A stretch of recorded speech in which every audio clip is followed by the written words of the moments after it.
കരുവന്നൂർ കള്ളപ്പണ കേസിൽ സിപിഐഎം തൃശൂർ ജില്ലാ സെക്രട്ടറി എം വർഗീസ് നാളെ എൻഫോഴ്സ്മെന്റ് ഡയറക്ടറേറ്റിന് മുന്നിൽ ഹാജരാകും. 3 തവണ നോട്ടീസ് നൽകിയിരുന്നെങ്കിലും തെരഞ്ഞെടുപ്പ് തിരക്കായതിനാൽ ഹാജരായിരുന്നില്ല. ഇഡി നേരത്തെയും വർഗീസിനെ പലതവണ ചോദ്യം ചെയ്തിട്ടുണ്ട്.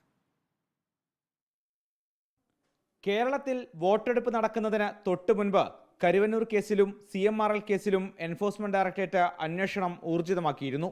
കഴിഞ്ഞയാഴ്ച തുടർച്ചയായ 3 ദിവസം സിപിഐഎം തൃശൂർ ജില്ലാ സെക്രട്ടറി എം വർഗീസിന് ഒന്നിനു പിറകെ ഒന്നായി ഇഡി നോട്ടീസും നൽകിയിരുന്നു.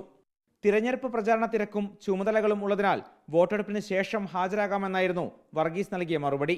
തുടർച്ചയായി ഹാജരാകാതിരുന്ന വർഗീസിനോട് നാളെ ഹാജരാകാനാണ് ഇഡി വീണ്ടും നോട്ടീസ് നൽകിയത്. ഹാജരാകുമെന്ന് എം വർഗീസും അറിയിച്ചിട്ടുണ്ട്.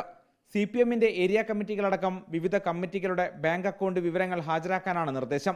കരുവന്നൂർ സഹകരണ ബാങ്കിൽ നിന്ന് ബിനാമി വായ്പകൾ വഴി തട്ടിയെടുത്ത പണത്തിന്റെ പങ്ക് ഈ അക്കൗണ്ടുകളിലേക്ക് എത്തിയിട്ടുണ്ടോ എന്നാണ് ഇഡി പ്രധാനമായും പരിശോധിക്കുന്നത്.